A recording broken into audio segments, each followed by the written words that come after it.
Elle est en train de changer nos vies, de modifier la façon dont on consomme, dont on communique, dont on s'instruit. L'IA générative, une intelligence artificielle qui suscite la curiosité, parfois l'inquiétude, mais surtout la fascination devant les innombrables exploits dont elle est capable dans les domaines de la santé, de la logistique ou encore de l'énergie. Elle a su se rendre indispensable. Son arrivée dans le monde de l'art et des industries créatives soulève de nombreuses questions. Quel avenir pour la créativité, l'authenticité et la valeur artistique? Qui de l'homme ou de la machine devient l'auteur des œuvres ainsi produites? Peut-on la considérer comme une révolution artistique à l'image de l'invention de la photographie ou du cinéma, voire de l'imprimerie? Quels sont les défis économiques et culturels que pose cette nouvelle technologie? Comment s'assurer que cette révolution soit éthique et responsable? Plongez dans le monde de la création en version IA.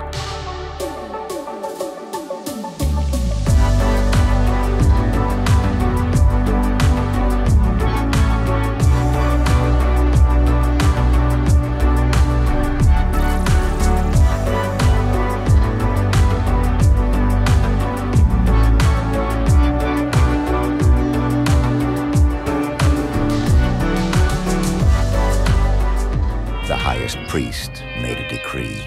A wedding has been arranged.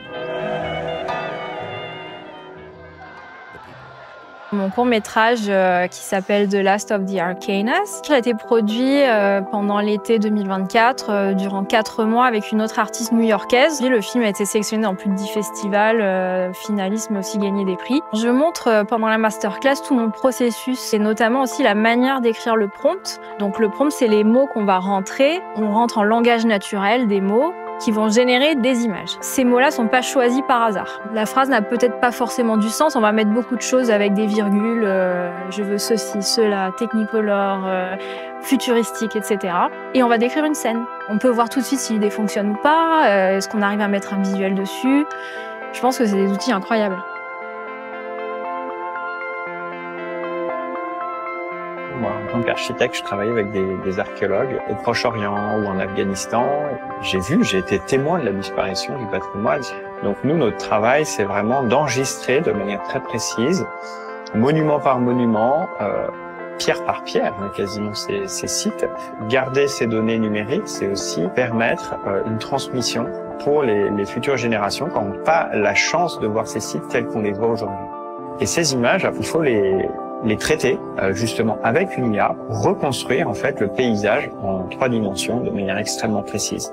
Donc c'est une intelligence artificielle qui vient automatiquement prendre chacune de ces milliers d'images et qui va reconstituer finalement le modèle 3D, donc la copie numérique du site lui-même. Pour un monument complexe comme la basilique Saint-Pierre de Rome, il nous a fallu 400 000 images. Et on va voir la géométrie de la basilique se reconstruire quasiment automatiquement sous nos yeux. Ce qui nous permet d'avoir à la fois donc la volumétrie extérieure, mais aussi tous les volumes intérieurs, y compris ceux qui sont assez peu accessibles, notamment dans les souterrains par exemple.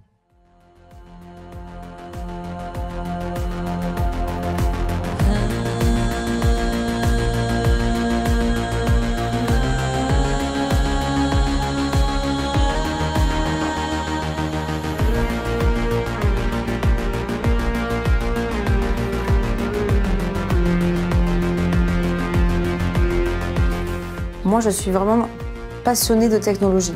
J'ai commencé à avoir cette appétence pour les ordinateurs, les synthétiseurs, et c'est devenu aussi mon instrument d'interprétation sur scène. Donc j'ai fini par retirer tout ce qui était clavier, synthétiseur traditionnel pour n'avoir que des pads et des outils comme par exemple les gants connectés. On n'est plus dans des codes traditionnels de musique. J'ai enregistré mes gestes et sur ces gestes, j'assigne des notes ou des fonctions. C'est un chœur qui me permet, en partant de ma voix, de l'ouvrir sur un chœur de 20 voix. Avec les gants, en fait, je dirige le nombre de voix.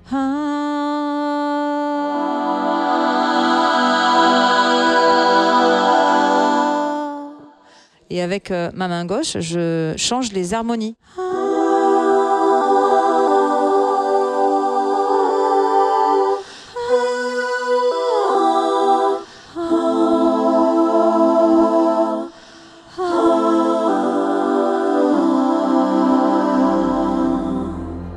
l'intelligence artificielle, c'est une corde de plus à mon arc ou à ma guitare, j'en sais rien. C'est une extension de tous les instruments que j'utilise déjà. Il y a ce côté hybride qui fait que, pour moi, c'est une nouvelle sonorité et c'est ça qui m'intéresse dans le travail de l'IA. C'est vraiment que les outils nous amènent de nouveaux sons et un nouveau style de musique. C'est pas la co-composition, mais c'est la coproduction.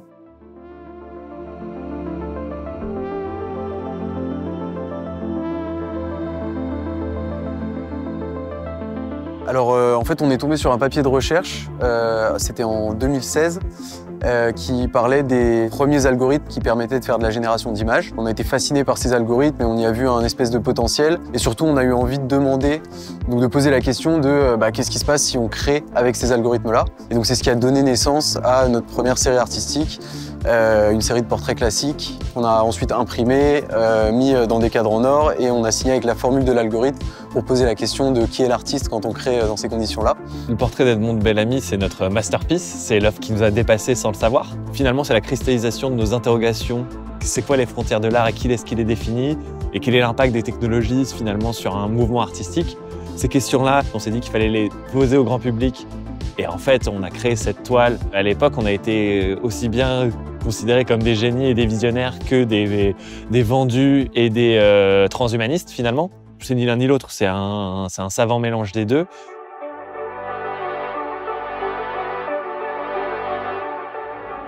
Ce lien entre création et technique pourrait remonter à l'Antiquité, au Moyen-Âge, ne serait-ce que le changement des supports. C'est certain, quand le papier arrive, quand la toile arrive. Donc ce lien entre création et technique est déjà ancien. Je crois que le 19e siècle est à cet égard une période extrêmement marquante. C'est bien sûr l'invention de la photographie qui va changer beaucoup de choses, maîtrise par le créateur de la création de l'image. La photographie ne pouvait pas être un art, par définition, puisque c'était une simple technique, un simple outil. Ça a été un peu la même chose pour le cinéma. Le théâtre était un véritable art et était dans les théâtres, donc dans un lieu différent, des fêtes foraines où on projetait les premiers films. Aujourd'hui, la communauté artistique est très réfractaire à l'art IA.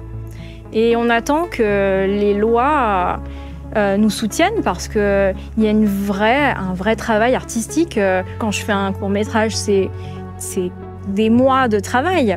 C'est plus de 10 000 images, c'est des centaines de milliers de vidéos générées. Il y a du montage qui est fait, il y a de l'édition d'images. Et en fait, aujourd'hui, on met l'IA dans la main de tout le monde. On ne peut pas nier qu'il y a des gens qui vont faire de l'art avec. L'arrivée, l'avènement, le triomphe et l'installation d'un tel outil nous mettent en situation d'être constamment inventifs. Il va falloir faire appel davantage à ce que nous avons de créatif. Je ne suis pas certain que ce soit une si mauvaise nouvelle. C'est aussi l'injonction faite de chercher ce qu'il y a de plus singulier en nous. Quel rôle doit avoir l'artiste dans la création avec de l'IA? Selon nous, sa place, c'est au cœur de l'intention. Quand on crée avec de l'IA, en fait, ça fait intervenir plus que la personne qui va décider de créer. On pense que l'artiste d'une œuvre générée avec de l'IA, c'est ni l'algorithme, ni les personnes qui ont créé les œuvres qui ont servi à nourrir l'algorithme. Il y a la personne qui va coder l'algorithme, il y a la personne qui va mettre à disposition la machine pour entraîner l'algorithme, il y a les données qui sont utilisées. En fait, on se rend compte qu'on va toujours créer quelque chose qui est radicalement différent de quelqu'un d'autre, même si on utilise les mêmes outils. Les gens ne comprenaient pas pourquoi est-ce que les gens du street art peignaient sur les murs. Maintenant, c'est en galerie. Un jour, nous, on a la chance d'être en galerie, mais un jour, ce sera un mouvement reconnu et établi. Je me dis que pour mériter un sample, il faut quand même que je lui apporte quelque chose de différent, le retravailler pour avoir l'impression moi-même de faire de la musique. Si c'est juste piquer des trucs et faire du décollage de choses, je vois pas l'intérêt, quoi. Sur le développement du rap, de toutes ces méthodes qui consistent à prendre des extraits divers et variés, les mélanger, en faire des choses tout à fait nouvelles. Ça a été extrêmement critiqué en disant ce n'est plus de la création, ce n'est plus de la musique, c'est une forme de pillage, crainte du pillage. Bon, quand on regarde des collages de Matisse, on peut estimer que c'est quand même de l'art. Alors que les collages, lorsqu'ils apparaissent dans l'histoire de la peinture, sont considérés comme des choses qui ne relèvent pas de la grande peinture. logiquement, en effet, l'IA devrait s'inscrire dans cette évolution et montrer que, le discours des créateurs, les modes de perception de la société vont faire qu'elle va s'intégrer dans une large chaîne de création.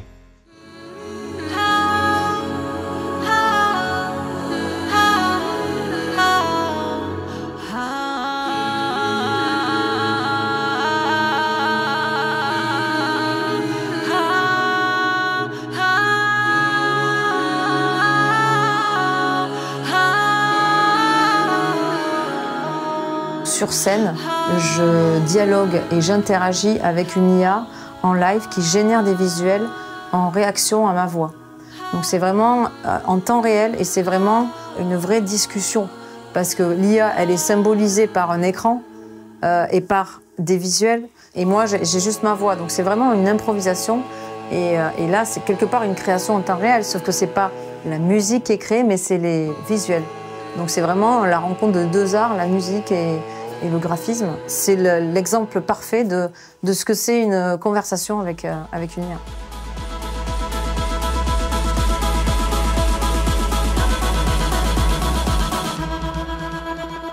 La musique évolue avec les technologies, avec les nouveaux instruments. Donc l'IA fait partie de notre histoire, je pense.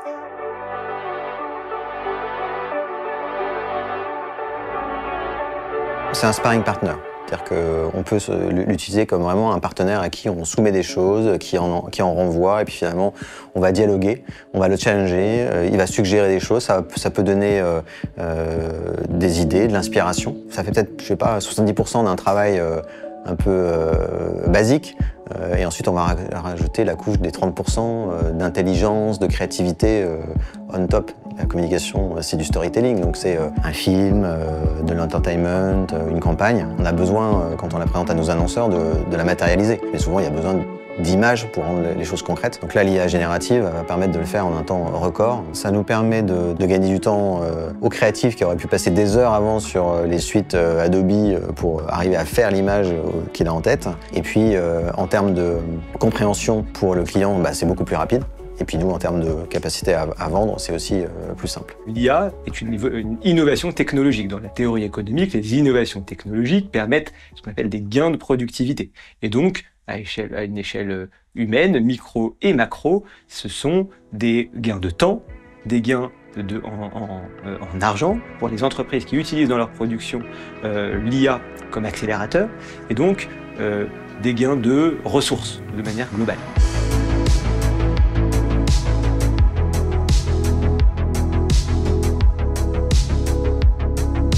On avait donc une série, quelqu'un qui a une idée de série sur la mémoire de l'eau qui est incroyable, mais qui n'a pas forcément les budgets pour réaliser. Ça se passe en Islande, donc l'Islande c'est quand même assez compliqué. Ça aurait coûté très très cher de le faire en live. Et aujourd'hui, grâce à l'intelligence artificielle, on a réussi à faire énormément de moodboards qui nous ont permis de construire les décors ensuite en réel. Et derrière, l'intelligence artificielle a généré les décors en arrière-plan qui ressemblent à l'Islande et qui n'est pas l'Islande. À partir de photos, on va générer un prompt qui va vraiment détailler ce qu'il y a dans l'image. Et grâce à l'intelligence artificielle, on va pouvoir générer une image à 210 degrés qui va ouvrir tout le champ, parce que l'intérêt, c'est vraiment de se servir de cette image générée en IA pour rééclairer les éléments de décor qui sont à l'intérieur du studio. L'IA, aujourd'hui, va donner, pour moi, va augmenter la qualité des choses. On va plus préparer les projets et donc on va essayer d'aller plus loin dans la recherche et le développement. Donc, je ne suis pas sûr que l'IA soit dans la recherche de la compétitivité, mais elle est dans la recherche de la qualité, je pense réellement. Aujourd'hui, moi, une de mes convictions, c'est qu'un des enjeux, et peut-être l'enjeu numéro 1, c'est vraiment le sujet de la formation. Et cette formation, elle doit être continue pour que finalement les usages de l'IA s'inscrivent vraiment dans le quotidien et que chacun trouve son propre usage de l'intelligence artificielle, qu'on soit dans un métier de gestion de projet, de stratégie ou de création. Je crois qu'il n'y a aucune matière qui soit aussi dynamique que celle-là, à part le journalisme et l'actualité. Dans le domaine de l'IA, en fait, on doit prendre en compte l'évolution des logiciels, mais aussi des technologies. Normalement, quand on est dans une école, la pédagogie, on la détermine 6 mois avant la rentrée scolaire prochaine. Le problème, c'est qu'à la rentrée, il y aura déjà de nouveaux logiciels qui seront sortis, et puis en cours d'année, il y aura des évolutions importantes. On lance pour la première fois en France un master en 2 ans qui s'appelle Direction artistique et réalisation IA, qui va former les futurs réalisateurs IA et d'une manière générale, plus générale, des cadres qui sont destinés à travailler avec l'IA, impulser l'IA dans les industries créatives. Un master qui va développer des compétences et des cours en matière de philosophie, beaucoup de droits, de propriété intellectuelle, et puis un autre volet qui est vraiment un volet beaucoup plus pratique de génération d'images, de vidéos, en apprenant à utiliser différents outils.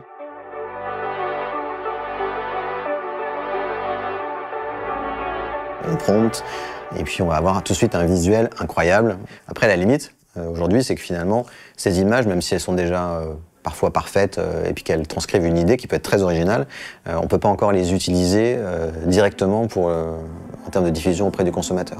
Pour que quelque chose soit original, que quelque chose soit intéressant, il faut quand même qu'il y ait un musicien qui ait une idée, qui ait une vision.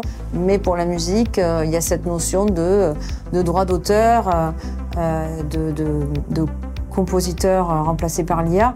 L'IA, c'est aussi juste un outil comme un instrument avec lequel on compose et avec lequel on est encore maître de tout. Le législateur français, comme le législateur européen, nous dit en substance une œuvre est originale lorsqu'elle reflète la personnalité de son auteur. La seule capacité à prompter est insuffisante à justifier une originalité et donc un copyright sur une œuvre obtenue. Ça veut dire qu'il faut pouvoir identifier la contribution créative originale, non pas uniquement au niveau du prompt, mais ailleurs. Ça peut être un travail à partir d'un premier résultat qui va être obtenu, qu'on va retravailler avec éventuellement d'autres outils. Nous avons entendu les créateurs lorsque nous avons lancé Bing Image Creator, que certains artistes ne voulaient pas que leur nom soit associé à des prompts. Nous avons créé un mécanisme qui permet aux artistes de refuser que leur nom soit utilisé comme un prompt pour générer des œuvres dans le style de leurs propres œuvres. Nous construisons, dès la conception, des mécanismes pour empêcher ou limiter l'utilisation de nos outils, pour enfreindre des œuvres de tiers, y compris les droits d'auteur. Et c'est très important. Nous utilisons donc des mécanismes de pointe, tels que les métaprompts et les blocklists, afin d'atténuer les utilisations involontaires de nos outils et de protéger les artistes.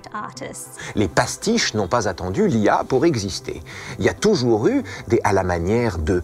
l'IA excelle à cet exercice. Je doute, par ailleurs, que les à la manière de l'IA et la qualité des caricaturistes, dans la mesure où le caricaturiste choisit un trait saillant qu'il accentue délibérément pour faire entendre quelque chose qu'on n'entendait pas auparavant. Mais enfin bon, à la manière d'eux, ça, tout le monde peut faire, de l'humain jusqu'à l'IA.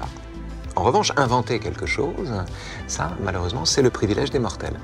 Le principal apport de l'IA Act à l'égard de ces modèles d'IA à usage général, c'est de prévoir une obligation de transparence pour les fournisseurs et les développeurs de ces modèles d'IA à usage général. On va exiger d'eux qu'ils indiquent comment est-ce qu'ils ont entraîné leur solution, à partir de quel jeu de données, pour que justement, si jamais ils ont utilisé des données protégées par un droit d'auteur, eh bien, les personnes concernées le sachent et soient en mesure de faire valoir leurs droits, éventuellement de réclamer une rémunération. Il est fait obligation aux déployeurs et aux fournisseurs de systèmes d'IA à usage général de respecter la volonté des auteurs lorsqu'ils se sont expressément opposés à l'utilisation de leur œuvre pour entraîner ce type de modèle.